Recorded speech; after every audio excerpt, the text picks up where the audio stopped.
What's going on, fellas? It's your boy Crossover MMA back with another video. And this Saturday, August 10th, we have UFC Vegas 95. And this is going to be my full card breakdown and prediction. So I'm not going to waste your time. Let's get right into it, guys. So first fight on the card, we have Stephanie Luciano against Talita Alencar. So this fight is a rematch from Season 7 of Dana White Contender Series. Luciano's a minus 170 striker, has a 5-inch height advantage and a 7-inch reach advantage. Alencar is a grappler and much smaller fighter. In the first fight, Alencar, who in this fight is a plus 140 underdog, won the first round using her grappling, being on top, doing a little bit of ground and pound.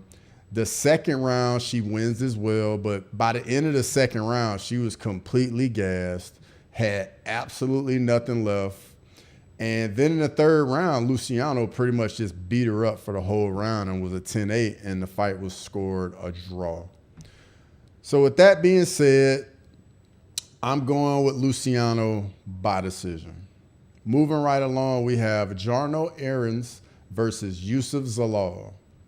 Zalal is the minus 350 favorite. He's on a 4-fight win streak and has a 2-inch reach advantage. Zalal is a southpaw striker that can change stances, has some good grappling, and has good submissions as well. Errens is the plus 260 dog, and he's on a 1-fight winning streak. And Errens comes a fight as well. He's a striker, so this fight should be a lot of fun, guys. Both guys come to fight.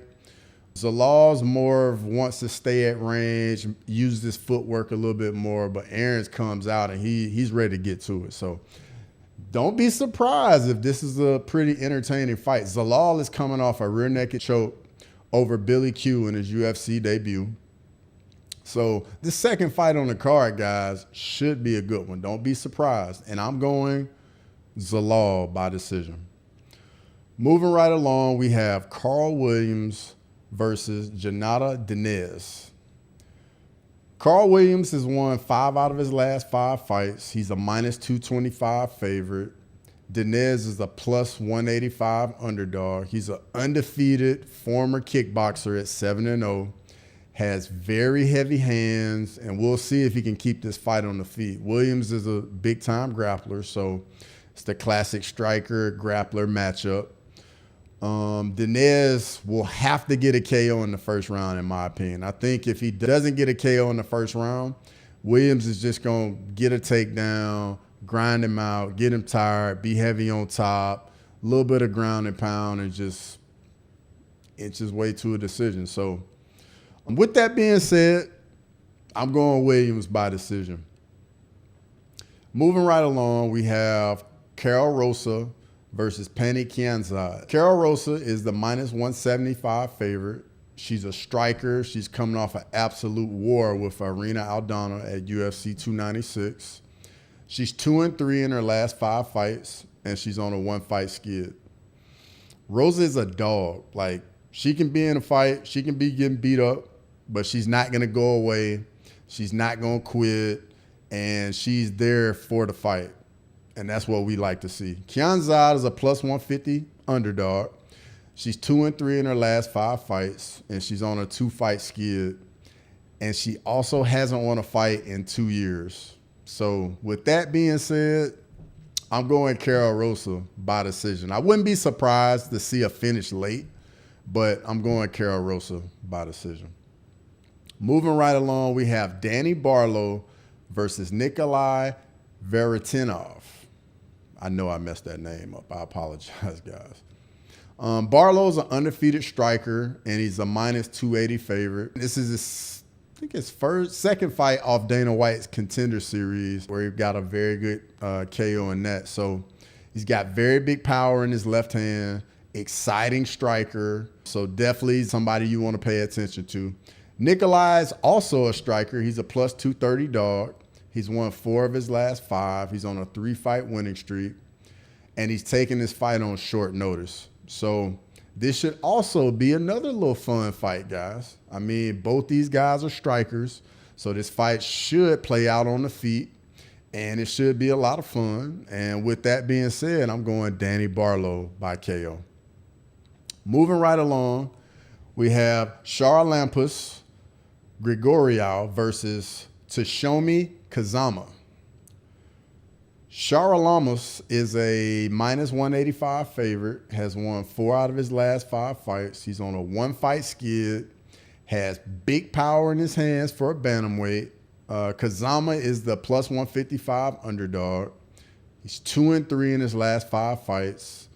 Kazama gets hit a lot, doesn't really move his head much, but he wants to get the fight on the ground. Like, you see him on the feet, you can tell he's you can see that anxiety a little bit, like he a little twitchy, and you just can feel that energy that he just wants to get this fight on the ground very badly.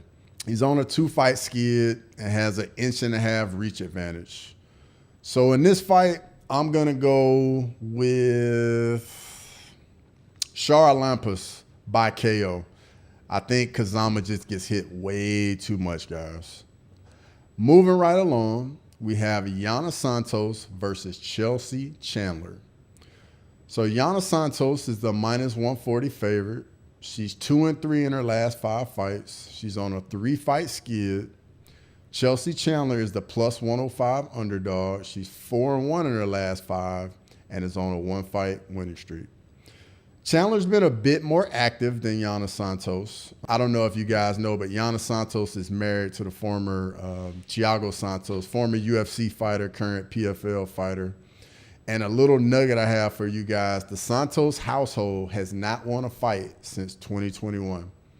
So with that being said, I'm going with the underdog, Chelsea Chandler, by decision. Moving right along, we have Chepe Mariscal versus Damon Jackson. So Mariscal comes into this fight. He's the minus 245 favorite, has won all 5 of his last 5 fights. Damon Jackson is 3-2 in his last 5 fights, and he has a 4-inch height and a 2-inch reach advantage.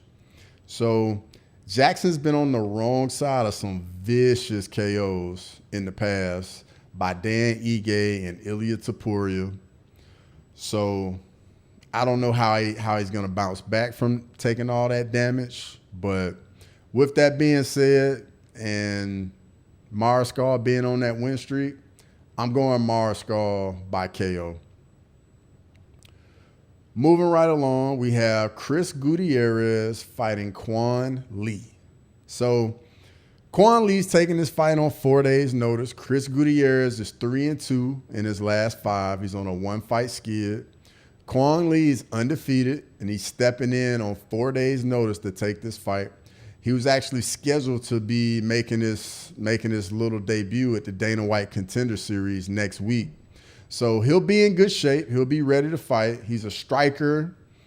He doesn't really check leg kicks too well, which I think in this fight is going to be a problem because Chris Gutierrez is one of the best calf kickers, leg kickers in all the UFC with both legs. He goes inside leg kicks, outside leg kicks. So I'm going to be curious to see how Lee comes out in the first round, if he's able to check any of the leg kicks, because if not, this fight is going to be a problem very quickly.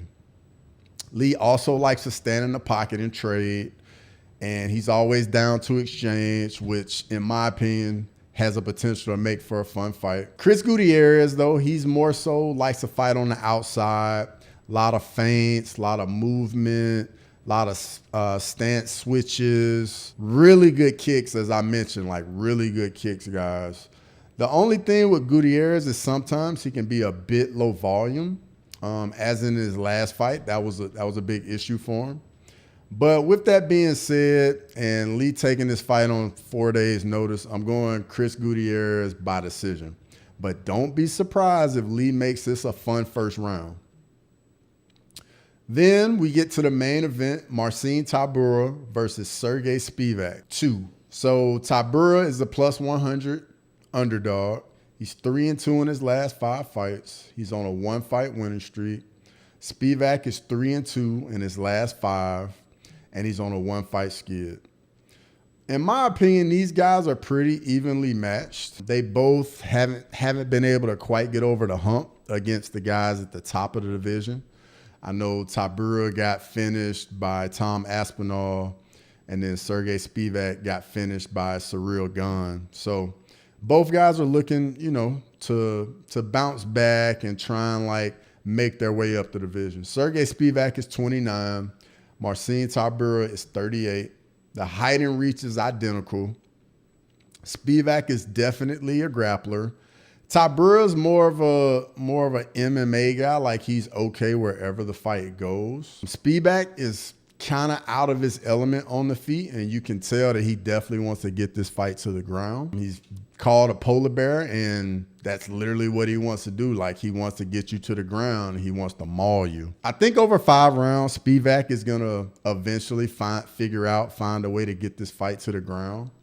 And I think he's either going to submit or ground and pound Tybura. So I'm going to go Serghei Spivac with ground and pound TKO. Let me know what you guys think. Comment, subscribe, and until next time.